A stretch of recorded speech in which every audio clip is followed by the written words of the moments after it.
तो एक बार हम सभी भगत भाई बहन रिपीट करेंगे कि सतगुरु रामपाल जी भगवान के मुख्य मुख्य नियम क्या हैं, जिनको हमने आजीवन अंतिम श्वास तक फॉलो करना है। और इनको फॉलो किए बिना यदि हम अपने घर परिवार रिश्तेदार समाज को ही प्रसन्न करने में लगे रहे और यदि ये परमात्मा रूठ गया तो भाई इस काल नगर में, इस काल लोक में समय आने पर, मुसीबतें आने पर हमारा कोई भी सहायक नहीं होगा। अरे वर्तमान में सहायक नहीं है कोई, आने वाले समय में तो सहायता कौन करेगा भगवान के अलावा। और भगवान कोई बेटा बेटी देख के, रिश्तेदार देख के सहायता नहीं करता, भगवान तो भक्ति देखेगा, मर्यादा देखेगा। तो मुख्य मुख्य सेवाएं परमात्मा ने एक शब्द के माध्यम से लिखवाई हैं सभी भगत भाई बहन। पेज नंबर 21 है, सतगुरु महिमात्मक जो पुस्तिका है, शब्द नंबर 9, पेज नंबर 21। भाई घर छूटो या जग रूठो, चाहे रूठो ये सन,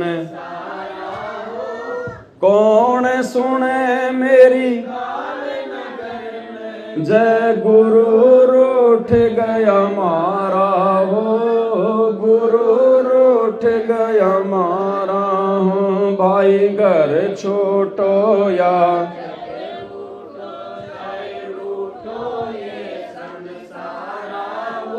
कौन सुने मेरी काल नगर में, जय गुरु रूठ गया मारा हो। सबसे पहला नियम क्या है सतगुरु रामपाल जी भगवान का, जो फॉलो करना ही पड़ेगा अगर उनका भगत बनना है तो, यदि यहां से मोक्ष करवाना है तो। भाई मांस मदिरा सुल्फा गांजा ना गुटका बीड़ी पीना हो, मांस मदिरा सुल्फा गांजा ना गुटका बीड़ी पीना हो। महापाप इनको छूने का ये प्रथम वचन निभाना हो, प्रथम भाई घर छोटो या जग रूठो, चाहे कौन सुने मेरी काल नगर में, जय गुरु रूठ गया मारा हो, गुरु। सबसे पहला नियम, किसी भी प्रकार का नशा, वो चाहे सूंघने वाला हो चाहे खाने वाला हो, बिल्कुल भी प्रयोग नहीं करना है। बीड़ी सुल्फा गांजा अफीम मांस मदिरा बियर भांग धतूरे उल्लास सूंघना, कुछ भी, मीठी सुपारी मीठा पान भी नहीं खाना। और ना किसी को खाने में सहयोग करना, ना किसी को लाकर देना, ना किसी को हाथ से पकड़ाना, क्योंकि महापाप इनको छूने का ये प्रथम वचन निभाना हो। उनको छूने से भी पाप लगेगा, छूने से भी मर्यादा टूटेगी। छूने का मतलब जैसे आप कहीं सफाई कर रहे हो और वहां पे कोई बीड़ी पड़ी है, कोई अगर वो गुटखा पड़ा हुआ है तो उसको हाथ से उठाकर दूर फेंकने से पाप नहीं लगेगा, वो छूना नहीं होता। अगर कोई आपसे कह रहा है कि मुझे बीड़ी पीनी है, मुझे ये बीड़ी पकड़ा दे, तो आपने छूना भी नहीं है, हाथ भी नहीं लगाना, पकड़ाना बहुत दूर की बात है। साफ सफाई करते समय अगर उनको फेंकना पड़ जाए तो वो छूने में दिक्कत नहीं है। दूसरा नियम, मंदिर मस्जिद तीर्थ दर्शन ना पूजो मात मसाणी हो, मंदिर मस्जिद तीर्थ दर्शन ना पूजो मात मसाणी हो। अस्थि विसर्जन पितर पूजा ना पूजा पड़वाणी हो, ना पूजा। भाई घर छूटो या जग रूठो, चाहे रूठो ये संसारा हो, कौन जय गुरु रूठ गया मारा हो। दूसरा नियम, किसी भी धार्मिक स्थल पर, तीर्थ स्थान पर, मंदिर मस्जिद चर्च गुरुद्वारे देवी धाम पर भक्ति भाव से नहीं जाना है, पूजा पाठ के लिए नहीं जाना है, कोई मन्नत मांगने के लिए नहीं जाना है। वैसे चाहे लाख बार जाओ, यदि आपका रास्ता उधर से गुजरता है तो चाहे लाख बार जाओ, कोई नुकसान नहीं है। किसी विशेष काम से यदि आपको मंदिर, मस्जिद, चर्च, गुरुद्वारे में जाना पड़ गया, लाख बार जाओ, चाहे वहां बैठो, वहां सो, कोई दिक्कत नहीं है। लेकिन भक्ति भाव से नहीं जाना, ये सोचकर नहीं जाना कि इन मंदिरों में, मस्जिदों में, तीर्थों पर कोई भगवान है, कोई परमात्मा है, कोई शक्ति है और यहां से हमें लाभ मिलेगा। ये सोचकर अगर चले गए, उसी समय सतगुरु की मर्यादाओं से दूर हो जाओगे, क्योंकि आपको सर्वशक्तिमान भगवान मिल गया, देवों का देव मिल गया, और आपके घर से बढ़कर दुनिया का कोई आश्रम नहीं, दुनिया का कोई मंदिर नहीं।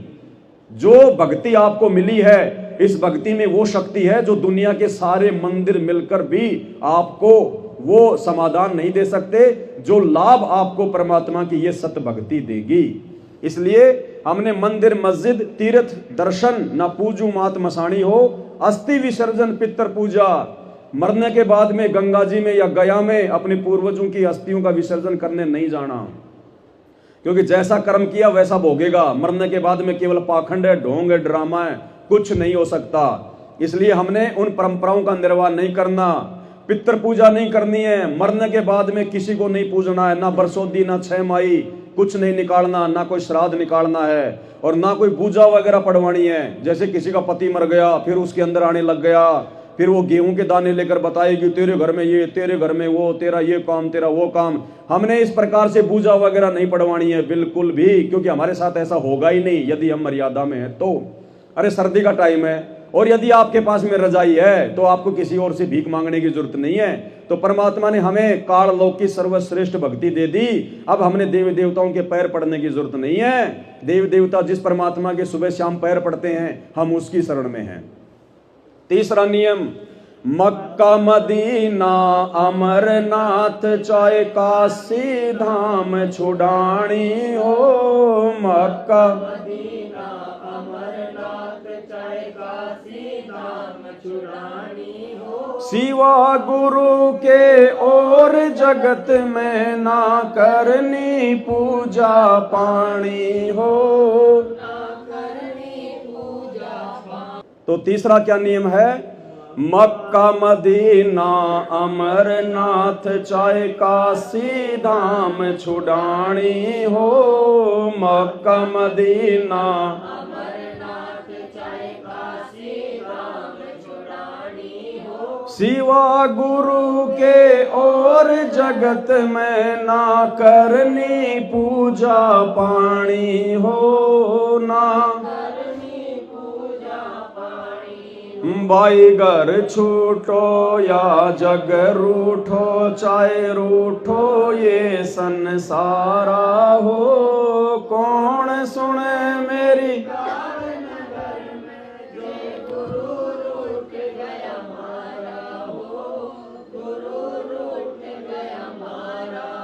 अगर किसी मुसलमान धर्म के व्यक्ति ने संत रामपाल जी के ज्ञान को समझकर कि यही अल्लाह है, यही बाखबर है, यही मौला है, और उनसे नाम उपदेश ले लिया है, तो कहते हैं उसके बाद उस मुसलमान धर्म के व्यक्ति ने मक्का मदीना में नहीं जाना है, किसी मजार पे नहीं जाना है, किसी ओलिया फोलिया की जो है वो मजार पे नहीं जाना है, केवल अपने गुरुदेव के द्वारा बताई गई भक्ति अपने घर पर रहकर करना है।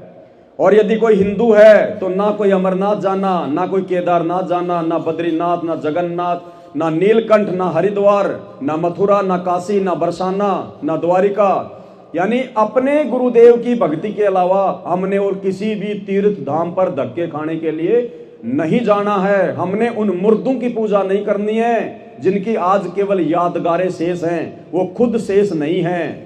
केवल अपने गुरुदेव के द्वारा बताई भक्ति ही करनी है। सिवा गुरु के और जगत में ना करनी पूजा पानी हो, क्योंकि गुरु बड़े हैं गोविंद से मन में देख विचार, हरि सुमरे सो वार हैं गुरु भजे हुए पार, और 7 दीप 9 खंड में गुरु से बड़ा ना कोई, करता करे ना कर सके सतगुरु करे सो।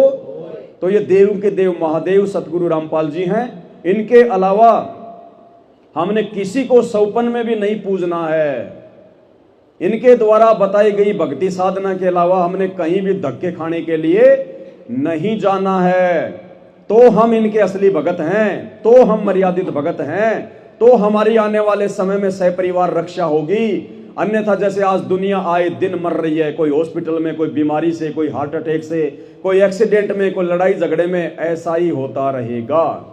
चौथा नियम, नियम चतुरथ गुरु की आज्ञा, चाहे काट के शीस चढ़ाना हो। नियम चतुरथ गुरु की आज्ञा, चाहे काट के शीस चढ़ाना हो। दान धर्म चाहे यज्ञ हवन हो, सतगुरु से आज्ञा पाना हो। सतगुरु से भाई घर छूटो या जग रूठो, चाहे रूठो ये सन कौन सुने मेरी।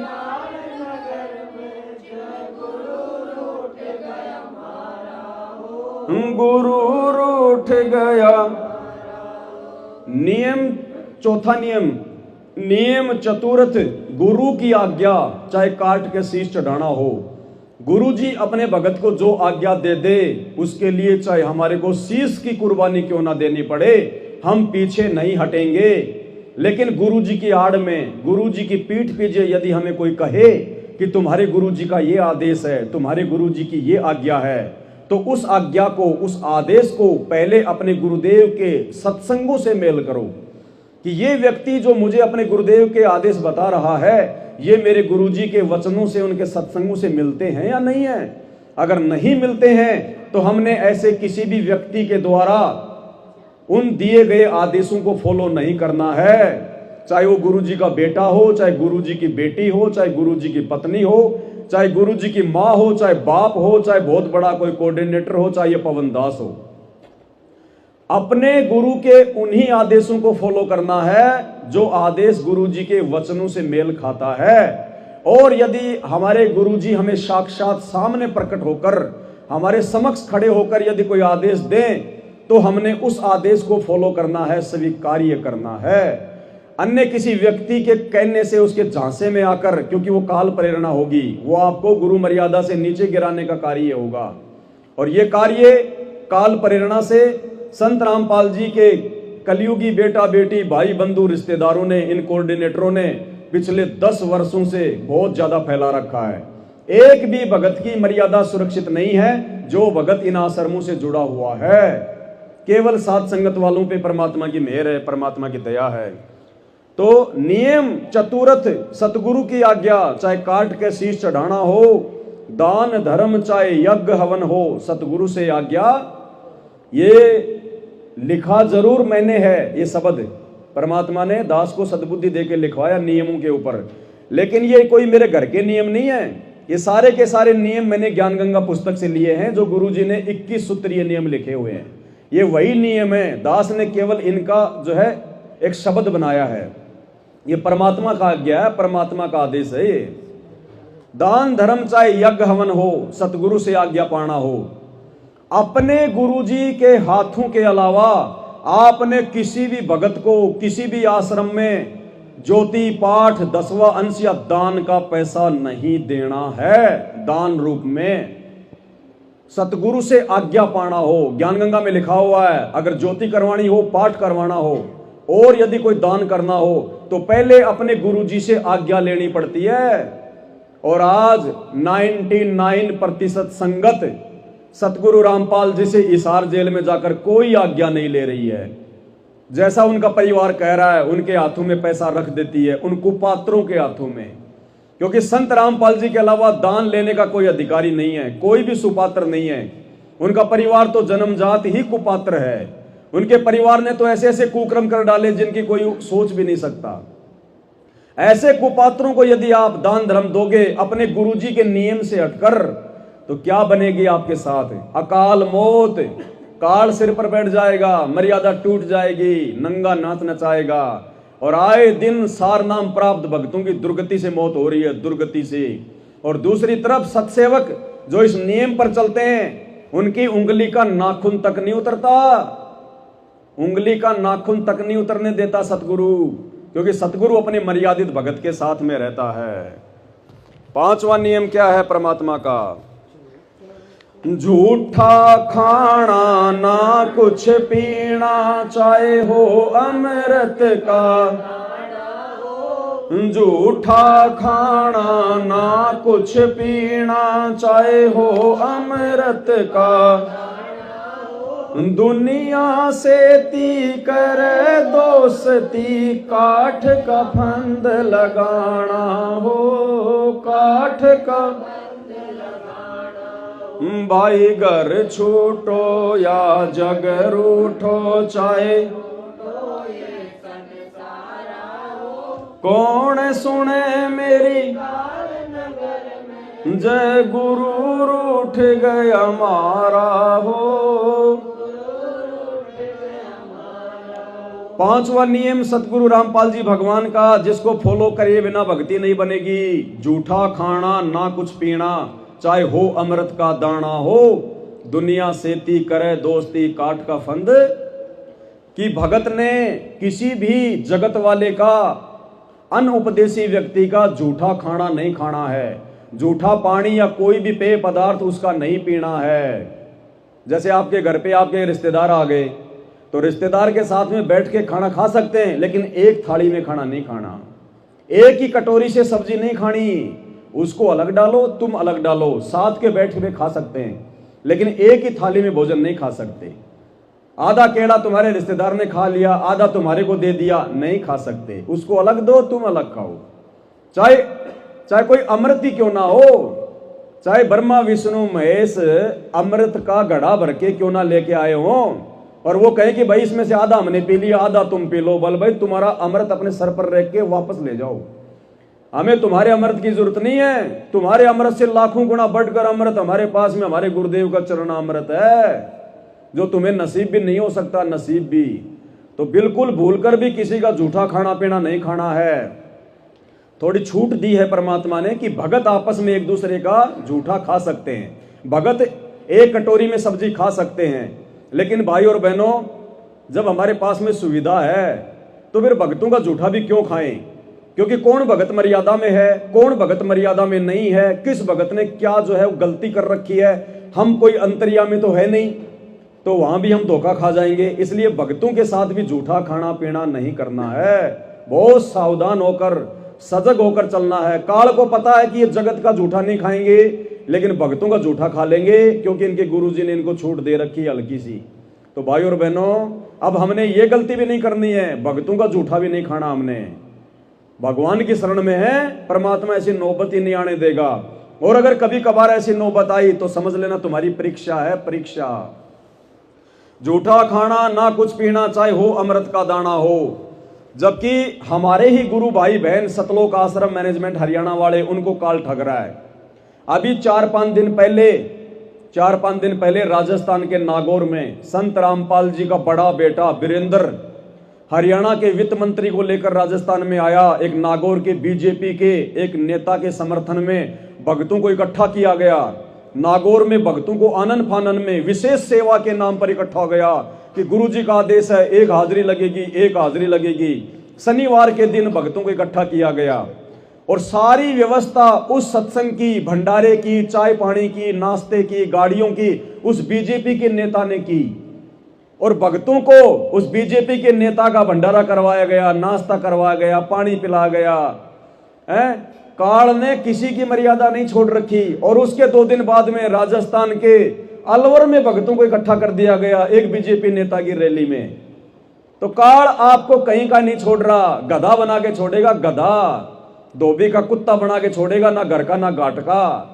परमात्मा भी हाथ खड़ा कर लेगा कि इनको बचाऊं तो कैसे बचाऊं। ये तो हर प्रकार से, ये तो जमल के फटे पड़े हैं, ये तो हर प्रकार से फटे पड़े हैं। एक वाणी है, मुझे ध्यान नहीं आ रही है, ये वाणी ऐसी है जिसमें परमात्मा की वाणी है कि भाई वो दर्जी भी उस कपड़े को कैसे सीमे, जब वो अंबर ही फट गया तो दर्जी भी उसको कैसे सिलेगा। तो भाई भक्तों ने अपने मटके में इतने छेद कर लिए, सतगुरु भी सोच में पड़ गया कि कौन से को बंद करूं, कौन से को चालू रखूं। इतनी मर्यादा तुड़वा चुके हैं सतलोक आश्रम मैनेजमेंट वाले संत रामपाल जी के भक्तों की। भाई क्या होगा तुम्हारे साथ, बहुत बुरी बनेगी, बहुत बुरी बनेगी। और अब तो समय भी निकल चुका है कि तुम साथ संगति में आ जाओ, माफी मांग लोगे परमात्मा से। अब तो 18 अप्रैल के बाद वो समय भी निकल चुका है, अब तो कोई माफी भी नहीं है। अब तो जो तुमने बीज बोया है बस उसका परिणाम भोगना शेष है। तो झूठा खाना ना कुछ पीना, चाहे हो अमृत का दाना हो, दुनिया से थी करे दोस्ती, काठ का फंद लगाना हो। काठ का फंदा होता है, पुराने समय में राजा महाराजाओं के द्वारा जो सजा दी जाती थी उसमें काठ का जो मतलब फंद लगाया जाता था। आदमी हिलडुल नहीं सकता था, उसको मुर्गा टाइप में बना के उसके शरीर को मोड़ के लकड़ियों से बांध दिया जाता था, वो हिल नहीं सकता था, पीड़ा बहुत ज्यादा होती थी। तो कहते हैं अगर तुम भगत होकर अगर तुम जगत वालों के साथ में यारी दोस्ती रिश्तेदारी निभाओगे, जगत भाव में ज्यादा चलोगे, मर्यादा तोड़ोगे, तो तुम्हारे को यह समझ लो तुमने अपने ऊपर काठ का फंद लगा लिया। ये काल तुम्हें कहीं का नहीं छोड़ेगा, बहुत परेशानी में आ जाओगे। अब ये राजनेताओं की रैलियों में जाना, कभी बीजेपी को वोट, कभी कांग्रेस को वोट, कभी जाट आरक्षण में भक्तों को बैठाना, कभी आनंदपाल सिंह की सीबीआई जांच करवाना, रक्तदान दे दान के नाम पे भक्तों को इकट्ठा करना, ये क्या है? दुनिया से ती दोस्ती करवाई जा रही है तुम्हारे को, तुम्हारी मर्यादा तोड़वाई जा रही है काल प्रेरणा से। तो परमात्मा ने सत्सेवकों को बचाया, सद्बुद्धि बख्शी परमात्मा ने। छठा नियम, 6 मासी बरसो दी सरादा, ना कोई पिंड भराना हो। 6 मासी बरसो दी कोई पिंड भराना हो, ना पंडित कोई कर्म कांड हो, इस जगत को है समझाना हो। भाई घर छूटो या जग रूठो, चाहे रूठो ये सन, कौन सुने मेरी काल नगर में जय गुरु।